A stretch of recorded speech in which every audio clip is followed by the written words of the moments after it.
Halo semuanya, di video kali ini kita akan ngobrolin kira-kira berapa sih modal awal yang paling pas untuk mulai berinvestasi.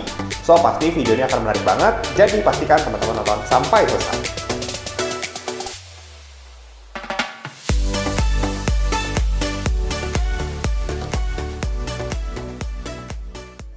Berapa modal yang paling pas untuk mulai berinvestasi? Nah, pertanyaan ini pasti deh muncul di awal-awal pas kita mau mulai belajar berinvestasi. Karena kadang dilema kan ya, misalkan nih ya, modal kita kecil gitu. Anggap aja modal itu kita pakai untuk beli saham. Ternyata saham yang kita beli itu naik tinggi ratusan persen. Ya memang secara persentase di atas kertas itu memang tinggi, karena ratusan persen. Tapi kalau kita compare secara nominal uangnya, itu ternyata nggak besar-besar banget. Karena modal awal yang kita setor, modal yang kita pakai untuk beli saham itu juga nggak terlalu besar. Gue tuh ingat temen gue pernah bilang, percuma deh kita untung gede secara persentase. Kalau misalkan uangnya nggak besar, ya percuma kan. Kita nggak bisa jajan, nggak bisa beli mobil, nggak bisa beli rumah pakai persentase. Ujung-ujungnya yang kita cari adalah jumlah uangnya. Terus kalau misalkan kita mau untung besar gitu ya, secara nominal uang, artinya kan kita harus punya modal yang cukup besar juga. Artinya kita harus top up RDN terus, suntik dana terus, nanti jadi besar supaya dapat keuntungan yang besar juga. Tapi ini kan kita ngomongin kalau misalkan dia profit gitu ya, kalau untung. Kalau misalkan rugi gimana? Ya oke lah, kalau misalkan modalnya masih kecil, ruginya pun kecil. Tapi kalau misalkan nanti kita suntik dana terus, nanti modalnya jadi gede, terus saat kita beli saham, ternyata sahamnya turun, ya jadinya minus. Minusnya itu kita hitung dari modal kita yang besar. Artinya, ruginya ya besar juga. Makanya jadi dilema kan? Nah, jadi pasti sekarang balik lagi ke pertanyaan awal. Berapa sih modal yang paling pas? Dan sebenarnya gue tuh cukup sering ya dapat pertanyaan ini, dan jawaban gue tuh selalu sama. Modal yang paling pas itu adalah modal yang sesuai dengan kemampuan kita. Nah, kemampuan ini gue bagi jadi 3 hal. Yang pertama, kemampuan analisa. Nah, menurut gue, ini tuh pasti jadi faktor yang paling penting, yang paling menentukan kira-kira berapa besar uang yang akan gue investasikan. Nah, kalau kalian masih baru, masih belajar, masih explore kanan-kiri, gue tuh selalu sarankan masukin dulu, coba dulu dengan nominal yang kecil. Nah, kenapa sih kok gue bisa ngomong dan kasih masukan kayak gini? Ya karena dulu juga gue pernah ada di fase itu. Gue pernah coba-coba ya, coba pattern ini, coba pattern itu, ganti-ganti strategi. Dan hasilnya, ujung-ujungnya itu lebih banyak loss-nya. Dan gue inget ya, waktu itu loss-nya tuh sampai 40% dari total portofolio yang gue punya. Dan sekarang gue tuh jadi mikir, kalau misalkan ya, dulu gue top up seluruh uang yang gue punya ke RDN, dan loss 40%, mungkin gue stres kali ya. Stres, pusing mikirin gimana cara balikinnya. Ya hoki juga sih, pas itu masih culun-culunnya, jadi rugi-rugi 40%, ya udahlah ya. Pokoknya selalu ingat aja gini, misalkan ya, kalian itu loss 40% dari 10 juta, itu tuh kalian kehilangan 4 juta. Tapi, misalkan kalian loss 10% aja, ini 10% nih, beda sama 40% yang tadi. 10% aja dari modal 500 juta, kalian itu udah kehilangan 50 juta. Jadi, kalau misalkan kalian masih belajar, pakai aja dulu modal yang kecil, puas-puasin dulu belajar, puas-puasin dulu loss-nya, sampai suatu saat return portofolio kalian sudah mulai stabil, sudah mulai bagus, baru deh gua saranin tambah modalnya supaya keuntungan yang kalian bisa dapatkan jadi semakin besar. Lalu kemampuan yang kedua adalah kemampuan psikologis. Ada orang yang bisa jago dan menang terus-terusan pas portofolionya 100 juta. Oke?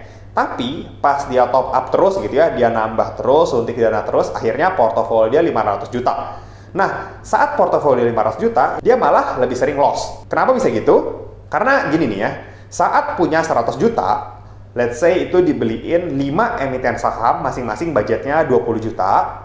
Nah, nanti kalau saham-saham yang lagi di hold ini kondisinya turun, floating loss sekitar 10% setiap saham, atau sekitar minus 2 juta, itu tuh kita merasa fine-fine aja, dan masih bisa konsisten, masih bisa nurut sama trading plan yang udah kita buat. Karena 2 juta, ya udahlah ya, gitu ya, itu relatif kecil kalau kita compare secara nominal. Tapi, kalau misalkan modalnya sekarang udah 500 juta, anggap aja dibeliin ke 5 saham, masing-masing 100 juta gitu ya.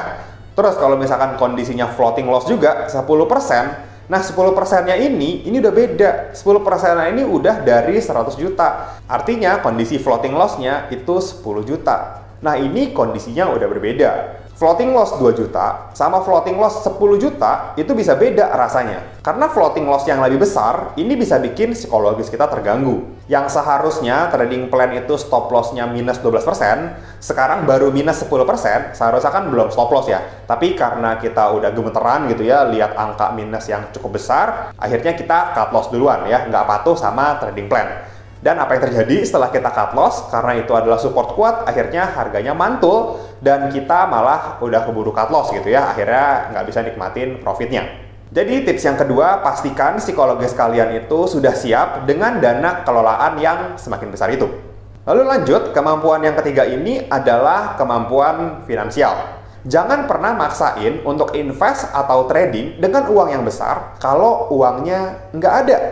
Yes, uangnya nggak ada, tapi kalian mau invest, mau trading, ya jangan. Ya tahun lalu tuh kita udah banyak lihat korban lah ya. Waktu itu investor-investor saham baru atau angkatan corona masuk di momen ketika marketnya sedang bullish. Pokoknya market tuh kayak lagi hype banget deh pas itu. Ya kayak lu beli saham apa aja tuh pasti bisa naik gitu ya. Jadi nggak perlu analisa repot-repot karena mayoritas saham ya memang lagi naik gitu ya setelah market crash di 2020. Akhirnya, karena market tuh lagi euforia banget gitu ya, semua investor bisa profit, akhirnya mereka tuh top up RDN terus, tambah modal terus untuk beli saham lebih banyak lagi. Padahal, itu bukan uang mereka. Ya, ada kasus-kasus yang investor itu malah pinjam uang, ya pinjol, atau kartu kredit, dicairin, jadi uang, top up RDN. Ya, saat itu memang market lagi bagus-bagusnya, beli saham apa aja kebanyakan naik. Jadi mereka tuh kayak udah gelap mata gitu ya sama return investasi yang sebegitu besar dalam waktu yang singkat. Tapi kenyataannya market kita nggak seindah itu. Ya dari Januari 2021 sampai Mei kemarin, IHSG malah koreksi. Ya koreksi itu dari 6.500-an sampai 5.700-an. Yang menurut gua itu adalah koreksi yang sangat-sangat wajar, koreksi yang sehat. Ya bayangin aja udah rally dari 3.000-an, 3.900, 4.000 sampai 6.500. Ya istirahat lah ya, istirahat dulu sampai 5.700, itu masih koreksi yang wajar, masih sehat, masih uptrend.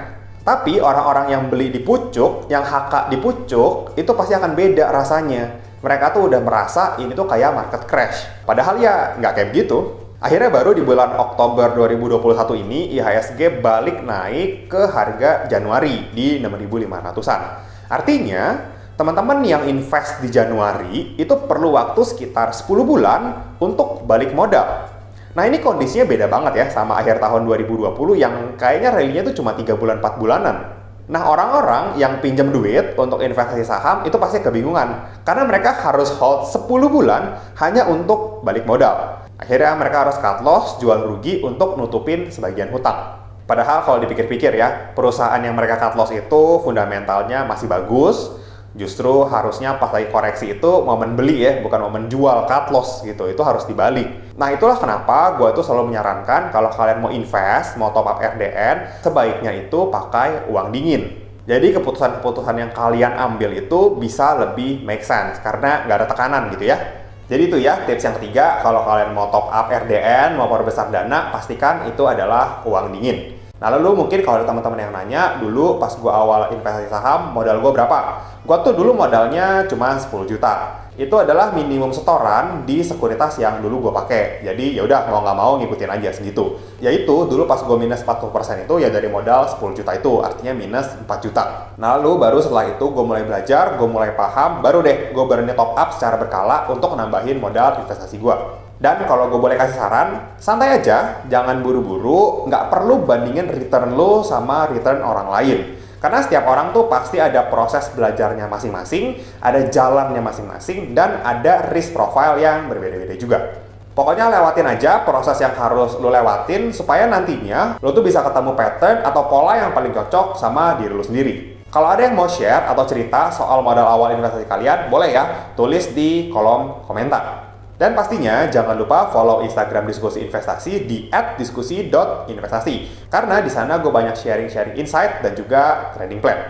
Oke, mungkin sekian dulu video kali ini. Semoga bermanfaat dan bisa jadi tambahan referensi untuk teman-teman semua. Happy investing. Thank you. Sekian dulu ya video kali ini.